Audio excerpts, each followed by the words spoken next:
What's going on, guys? This is Steven. This is my WRX. I've got a few requests to do a walk around in my car. Up until now, I've only been posting videos of just like my exhaust or mods here and there, but not a complete walk around. So I'm gonna try my best here to do at least to cover every mod I've done, but otherwise I'm gonna put a link to my build thread in the description. You guys could check out in case I miss anything. So let's start off from the inside of the car. Alright, the only thing we've done inside the car is the Passport 3, no, it's actually the regular Passport Escort that's mounted up with the Blendmount, as you can see right here. It uses the wire tap to go into the HomeLink mirror. Hopefully you guys could see that. There we go.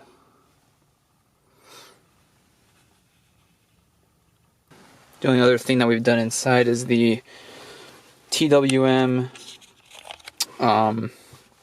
Abrams M1 weighted shift knob. I believe it's 475 grams. Pretty good.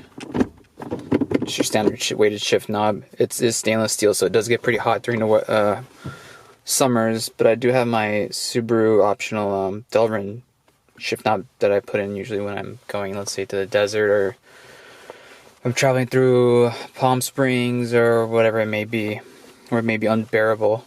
The only other thing is I have the Perrin shift stop in here. That makes the first or second really nice. Direct. Instead, before it would be 1, and you'd have all this play here, but now you have absolutely none. You go straight down to, before you'd go from 1st to 2 really fast, you'd hit like a little snag here and it wouldn't go through. So now it's really nice. So that about covers the interior. I really haven't done anything else in here. I do have the navigation with the Harman Kardon system. Other than that, let's go outside.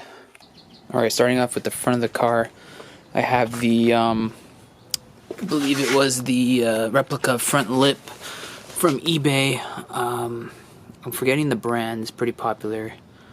But it was just a direct bolt-on. I put in the screws, the self-tapping screws. They do rust a little bit, so sooner or later I'll probably change those out.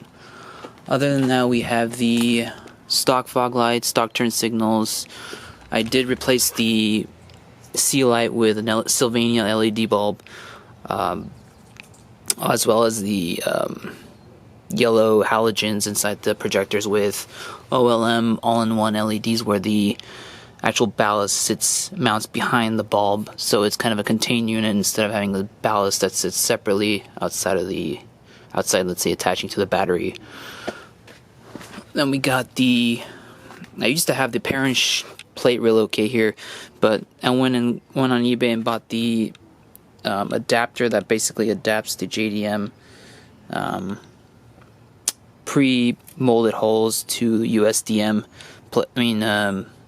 USDM plate mounts, as you can see right here. Let me see if I can capture that.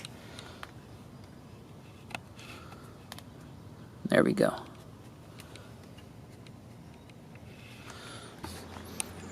The car is tinted with 3M color stable, 35% all around. So as for the wheels, I have these are the Avid-1 AV-20 with their own branded blue lug nuts. They are 18 by 9.5, offset is 38, and I have the OEM, not OEM, but the stock Sportmax summer tires on there, the 245 40/18. They do slightly stretch, but they were pretty much brand new, and I wanted to use up any thread that was left on them before moving up to maybe 255 35s. So for now, this will do. Up here, I have the OLM, I forget what they call it. I think it's the roof spoiler, the RUF. It is color matched to Lippy's Blue Pearl. And the 3M that comes with it is actually pretty bad. It started coming off after a week. I tried a couple different adhesives, but finally I used some aquarium silicone to actually mount to the glass. And it's been on there for a few months now, just not going anywhere. Now for the rear of the car. We have the most significant mod would be the Grimmspeed. These are the red reflector with clear lens, sequential turn signals. Probably one of my favorite mods. And then we have the large 4-inch Invidia Q300 tips sticking out. Going into the engine bay, talk about the performance parts now. Let's start off with the suspension. We have the Team Flex Z right there. Let's see if we can focus on those. Yeah, so these are the Team Flex Z coilovers, adjustable camber plates, rebound and dampening. They are pretty comfortable considering their price. Mounted to those, I have the Cusco rear brace. I mean the front brace. I have the rear brace as well, identical to this, not the cross brace, but the actual brace that goes from one side to the other. And it's pretty low profile. I'll show you guys that in a second here. And here is that rear Cusco brace that I was talking about.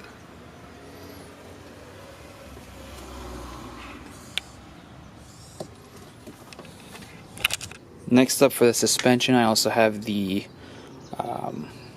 SPC rear lower control arms to adjust their camber, because otherwise the stock ones don't offer rear camber. So I put those on and went to the alignment shop, and they were able to put it right back to spec. So right now I'm running the factory alignment spec. So that pretty much does it for the suspension. Let's go from the top here. So I have this is the TurboXS top mount intercooler. See if I can focus on this. There you go. This was a pretty direct fit, no modifications needed. It's supposed to be 60% larger than the stock one. Then we have the Torque Solutions pulley cover, because you do have to get rid of the main. You don't really have to. Some people cut up the main cover to fit the TurboXS intercooler, but I wanted to get rid of it. This looks not much nicer to me. It's kind of color matched with the entire car, if you could see right there. Then we have the Mishimoto cold air intake with box right there. As for the exhaust, we have so originally I had purchased the X-Force turbo back exhaust that came with the catted J-pipe as well as the cat back all the way to the back. So I did keep the J-pipe portion, and you could slightly see it there. I'm not sure if you could see that. Yeah, so it goes back there.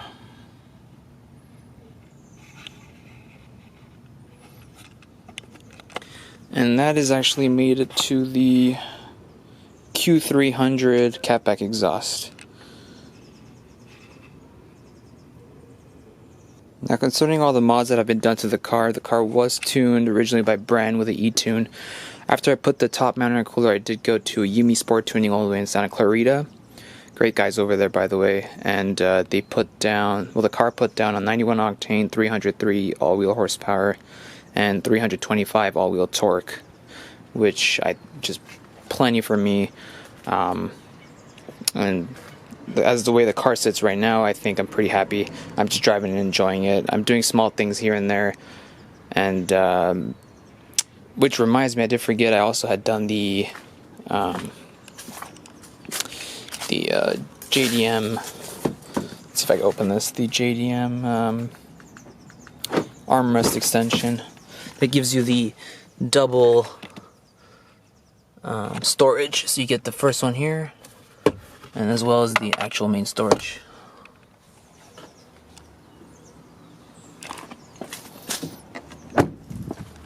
Well, that pretty much covers you guys. I did forget about one thing. It was the Grimmspeed 3-port electronic boost control solenoid, which I think is pretty important. I wouldn't tune, well, personally I wouldn't do it. If I was going to modify a 2015 plus WRX, I would definitely go for the 3-port boost control. It just makes the tuner's life so much easier. It makes the car more reliable. It won't accidentally overboost and cause any issues. Seeing as how sensitive some of these engines are. Other than that, I don't think I forgot to mention anything else. If I did, it would be in the build thread. Like I mentioned, I'm going to put that in the description below, so you guys can check that out and follow it. So that pretty much covers everything. If anyone has any questions, feel free to ask. And see you guys next time.